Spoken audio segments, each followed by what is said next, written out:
Hi there, Bill Hitchcock. Welcome to the program, and it is a Power Pack program for you. We are calling this the Fishing Report and News Update. Out of the storm, or after the storm, Erin has gone bye-bye and has created some situations up and down the coast of North Carolina. We're going to talk about that. Some of the situations is tarpon, big old tarpon, have shown back up in the south part of the state of North Carolina, not where you might think. Big drums seem to be showing up everywhere, and as I've been talking about for months, August, September, ballistic for white marlin. And guess what Erin didn't do? It didn't mess that up. So we've also got some sea surface temperatures to get out to you by Satfish.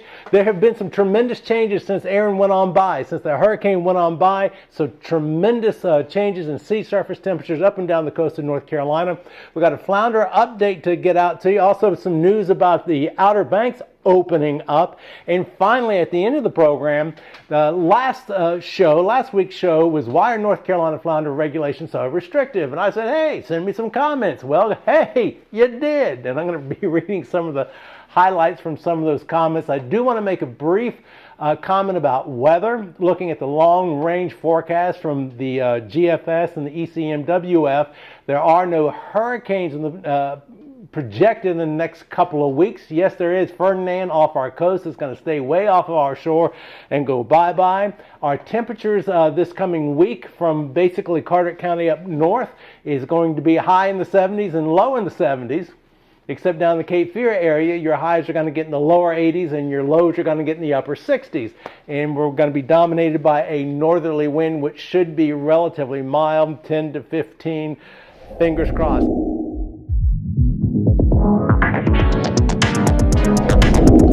All right, satellite imagery from Satfish. This is actually a 3-day composite, and it's removed the clouds as well. Lots of very interesting features, and I want to bring back to your attention, if you look up top here where my cursor is, it says 78.87 degrees. Look there whenever you want to see the actual water temperature wherever I'm hovering over. Where you see my little hand hovering over, you see the temperature change. So keep an eye on that. The first thing I want to do is take a broad look here. The warm Gulf Stream waters are now closer to the coast of North Carolina than they were before Erin. Now, it is traditional that during the summertime, the warm waters come closer to the coast. During the wintertime, they go further out. But they have brought them, Erin has brought these warm waters in. Another interesting feature is you see these two little splotches of warm around 85 degrees out in the Gulf Stream. This one's off of Wilmington. This one off of Hatteras. It's not as warm. It's about 83 degrees. A week ago, this was one constant orange that went all the way up this way. You can see that it's been broken up and it's moved closer in. Another very interesting feature that's occurred since Erin is you see this blue area, this blue water from Oregon Inlet up north, which is in the 70s, 78 degrees. Before Erin, it had wrapped all the way down here around Portsmouth Island. So you can see that these warm waters have moved on in. It's helped push up those cool waters. Basically, we refer to it as from the Labrador Current. So that's made a big change. Let's zoom on in here just a little bit. So you can see up here at the Virginia line, it's around 79 degrees down the southern shores, Kill Devil Hills. It starts to warm up. Let me zoom back on in here. Oregon Inlet seems to be the little magic dividing line where it starts getting warmer waters to 81 to 82 degrees, and it stays like that all the way around Hatteras until we're getting on off of Ocracoke, 82 degrees, all the way down here to Cape Lookout. And then once we hit Cape Lookout and start heading on west, it starts getting interesting. Watch this. Here's Bogue Inlet. Here you can see where Sneed's Ferry is. You can see where the blue and the green is. These are cooler waters. It starts cooling on down here. And interestingly enough, just keep in mind from Bogue Inlet south, during the fishing report, because we've had some very unique things going on. Now, as we get on down here, this has stayed the warmest spot, really, from Cape Fear down to the South Carolina line, the warmest spot along the beaches along the coast of North Carolina. Here you can see around 82, 83 degrees, but the most thing that's most noticeable to me after Hurricane Erin is the Gulf Stream waters have moved in closer. They're broken up. They're not one continuous 84, 85, 86 degrees anymore. The cold water that was coming off of from the north, which had wrapped all the way down into Raleigh Bay, is now back up there towards Oregon Inlet. And the Cape Fear area is still the warm hotspot. We'd like to thank Satfish for this information, the satellite fishing technology. I'm just showing you like 0.5% of the total 100%. There's all sorts of things you can get live, such as wind direction, sea surface temperatures with, without clouds. Fantastic service. Go to satfish.com, look them up, go for a free trial, and have some fun. Now, news, I want to get out this flounder update to you. The North Carolina Marine Fisheries Commission has approved more flounder for recreational fishermen this year. The commission adopted Amendment 4, speeding up a quota shift with commercial fishing. Starting in 2025, the split moves to 50-50, 1 year earlier than planned, giving recreational anglers an extra 53,000 pounds, or about 25% increase. Officials say the added quota won't, this is important, the added quota won't extend the fall season set for September 1st through 14th, but it should help prevent catch overages that could cut next year's limit. So that's real important, everybody. Although there's that 25% increase for the recreational fishermen, it does not do anything with the established season that we have right now. In regards to September 1st and 14th. It doesn't lengthen it, not at all. Now, Cape Hatteras National Seashore reopened yesterday after Hurricane Erin, but some closures remain. And I want you to really listen to this. You go, oh, I'm not worried about the overwatch and blah, blah. Well, listen to this. Swimming is discouraged between Rodanthe, Buxton, and Hatteras due to contamination. The beach from Buxton to Ramp 43 stays closed after storm damage and petroleum sheens. That's petroleum sheens. Most visitor, I'm doing that because I didn't pronounce it properly. Most visitor facilities reopen except Old Lighthouse Beach and part of Frisco Beach parking. I guess you should have read the teleprompter before you started, Bill. NC 12 is open on Pea Island and Hatteras Island, but Ocracoke's north remains closed for repairs. So that's the Cape Lookout, or the Hatteras National Seashore. Getting up with those folks, go online to see exactly what's going on. So there are some openings. Please be careful. There's stuff in the water. There's always stuff in the water after hurricanes. Now, fish report. Salty Waters OBX fishing. Super fun afternoon with Eric and crew despite the misty rain that never seemed to leave. Some nice trout for dinner and over slot drum. And by the way, before I get going on with the fishing report, a lot of this, you'll hear one or two different people catching, say, white marlin or drum or whatever. And this is really just indicative of the whole. So I'm not talking about everybody that's catching these things. This is just pretty much indicative of the whole, of the entire group that's been fishing. Rigged up charters out of Nag's Head. White Marlin. See those blue flags? That's with a white marlin. That means it's a release. And I have been talking about for several months now that the white marlin activity goes ballistic August, September. They say day 2 of the Virginia Beach tournament. Great action for us today. Finished up 6th place against some strong teams. Congratulations to all the winners. In-game sport fishing out of Oregon Inlet. First day back out since the storm. They ain't all up north. Pretty good white marlin fishing to say the least. Hopefully it's the beginning of a great fall season. Note at that picture it said there's 9 white marlin and dolphin. So we're talking Oregon Inlet north. Those boats that have been fishing for white marlin have been doing extremely well, and they will continue to do well. And speaking of well, Clay McPherson, our buddy with above sea level charters. This is what he says. Big bull reds didn't mind Erin. Don't bother us either. 30+ mile-an-hour winds and some big swell in the ocean, but Soundside still very fishy. Even dip net some small ballyhoo swimming around our boat while drum fishing 3 miles from the inlet too. Clay McPherson with above sea level charters. There's 2 things I said about hurricanes. I said, one, after a hurricane, generally speaking, the fishing's very good. Now, this is before a hurricane. The other thing I said is oddity. So he's in the back sound area and he's getting ballyhoo. compliments of the storm pushing it on up.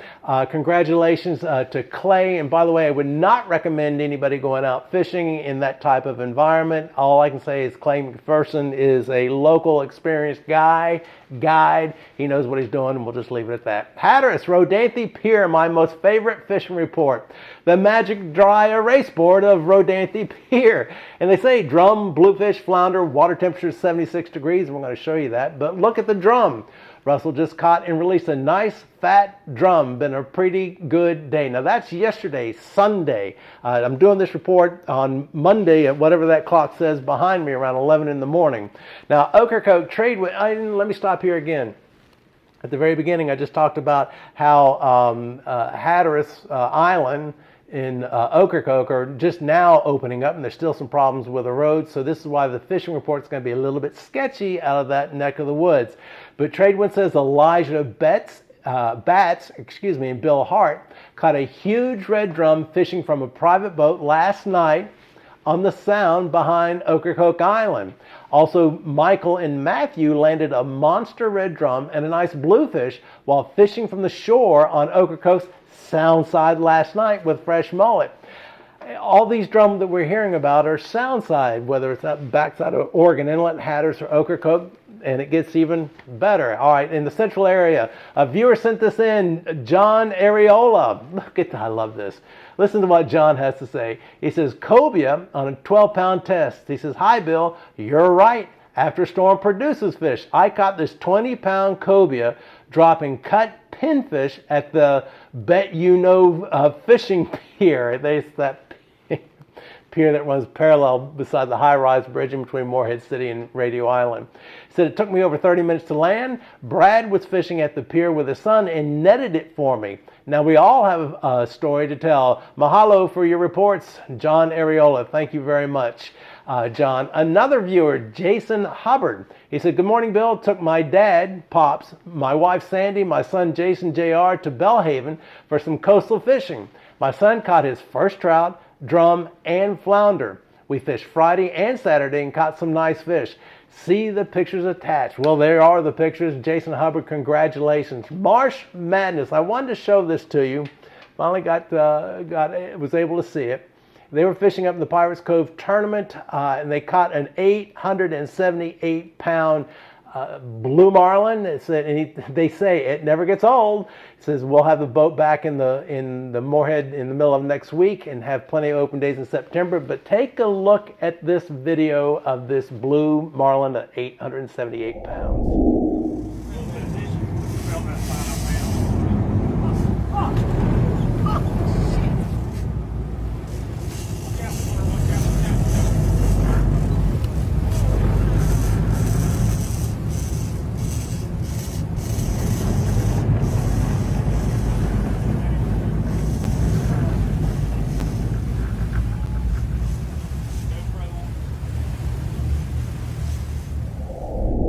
Wow, congratulations, guys. That is Marsh Madness. Now, victory fishing out of the Newbern Neuse River area. Captain Brian Saunders, he says, trip 1 of 2 for the day yesterday was a special one. Had the family of Chris Ezel on board, Kelly, Cohen, and Haley. We worked hard for them and found a few that wanted to play, including Kelly's personal best at 28.5-inch stud. Haley landed 3 nice elusive stickfish also. You got to have fun with it. I think that's great. Holding the stick. Oh, look what I got. Yeah. All right. Chasing Tails at Atlantic Beach is a decent bite for yesterday's group. The high tides made it tough, but the red drum were fired up in the grass. Michael Fella with a big Spanish mackerel that weighed in at 7 pounds. He caught casting in the inlet, that's Beaufort Inlet, with a gotcha plug. All right. Captain Austin's Guide Service and Eco Tours. I always like his reports. I've really enjoyed Captain Austin's guide service reports over the past couple of weeks because he's been into the really big red drum, and even if he doesn't have a charter, he's been taking his wife out, but he always understates, his case says, another good evening of catching redfish. Yeah. So, Captain Austin's guide service, congratulations to you guys. Now, Bogue Inlet Pier. Look at that. And let me read what the Bogue Inlet Pier said. They say, wow, just wow, 120 pounds. but I think it's way bigger than that. It was safely released. So congratulations there at the Bogue Inlet Pier. You may recall that before Erin, the piers on further south, like at Johnny Mercer's Pier, and I believe Seaview Pier, were catching tarpon on a very regular basis. So they moved up towards the Bogue Inlet area, which I find interesting. You may recall it was about 2 weeks ago, we showed you aerials of drum mixed in with some sharks coming into Drum Inlet. So they're there, which means they're in the Pamlico Sound somewhere. I'm sure there's some been caught and released.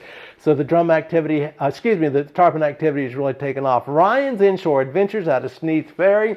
He said, took my buddy Corey out this afternoon to check some spots. We were blessed, and other than some abnormal tides and a little wind, Hurricane Erin spared us. Yep. Johnny Mercer's Pier, Sam Kidd with a 3.16 pound Spanish caught on live bait. Feel Good Fishing Charters. They say, what a great day on the water. Took a super cool couple out chasing red drum. See, that's been going on up and down the coast of North Carolina. Drum has been the fish. And I saw, well, I'll go on and tell on it. Captain George Beckwith.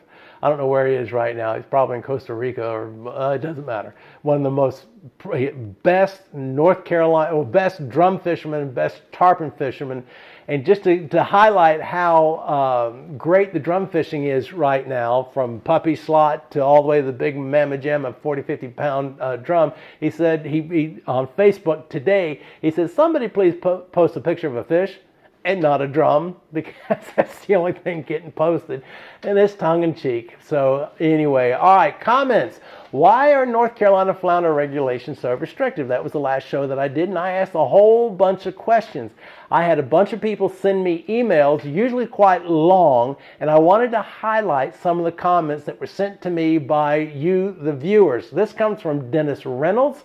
He said, I spoke before the Marine Fisheries Commission in Raleigh on Wednesday, that was this past Wednesday, last week, during the public speaking session. As a legislator 30 years ago, I co-sponsored legislation for a net ban bill, and things have only gotten worse since then. He goes on to say, the other states, because I had showed the catch and the creel and size limits of other states from Virginia down to Florida and compared to North Carolina. And why are so much like in Georgia? It's only a 12-inch minimum. There is no, the season's open year round, and you can keep 15 of them.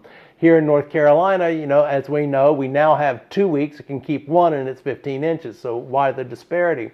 And he said the other states do not have the sounds that we have here in North Carolina. They are the nursery for many stocks of fish. 3 things I recommend: eliminate all gill nets, reduce pound nets, reduce shrimp trawling in core and Pamlico. He says, I didn't say eliminate, but reduce the acreage in which they can trawl. I would say to eliminate all shrimping in core sound, make the entire Sound of Shrimp nursery area. That was Dennis Reynolds. Thank you, Dennis. PJ Daly said, the flounder fisheries we're talking about are wild fisheries. They rely on ample stockpiles of adults that spawn and successful reproduction of flounder, which can be limited by many natural sources. Humans are what need to be controlled. Georgia is out of control. PJ Daly from Maryland. Thank you, PJ. I can't argue with you about that, Georgia. All right, Chuck Howard, he said, politicians whom have no answers by asking no questions must stop being a part of the regulator process because their solutions are the problem. Okay, you can't fix what you don't know is broken. Amen. But you sure as heck can lie about it. That was from Chuck Howard.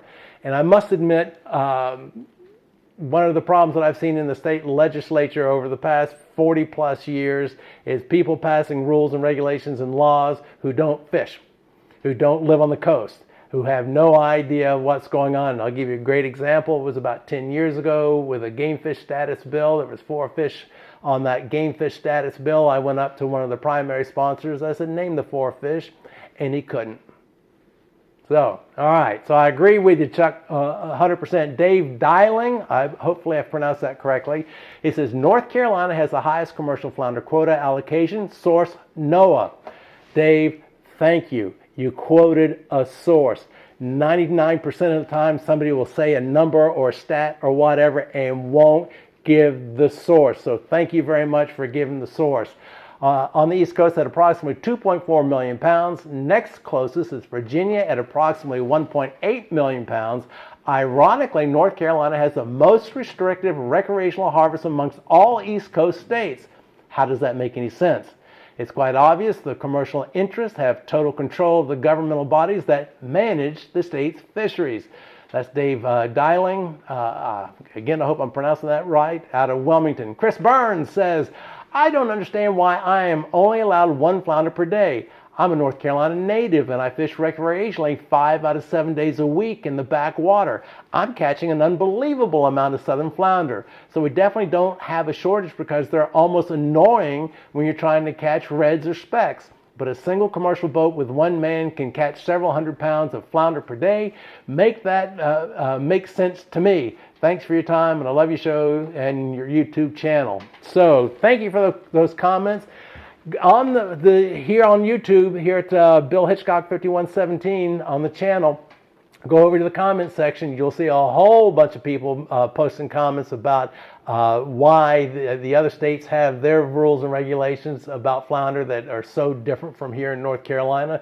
Go ahead and post on up. But you can email me at direct@billhitchcock@mail.com, billhitchcock@mail.com. Please, I'd love to get some fishing report information from you. Pictures, videos, send them on in. It doesn't matter if you're a peer, charter boat, guide, experienced fisherman, first-time fisherman. Let us know what's going on. Give us some context to the picture and or the videos that you send in. And no, we're not asking for your secret fishing spot, but if you want to volunteer it, no, just give us some context to the stuff that you're sending in. All right, enough of me. Thank you for watching the program. Please hit the like and subscribe and notify buttons so you'll be able to know each and every time we post a new picture. All right, enough of me. I'm Bill Hitchcock. Until next time, see ya.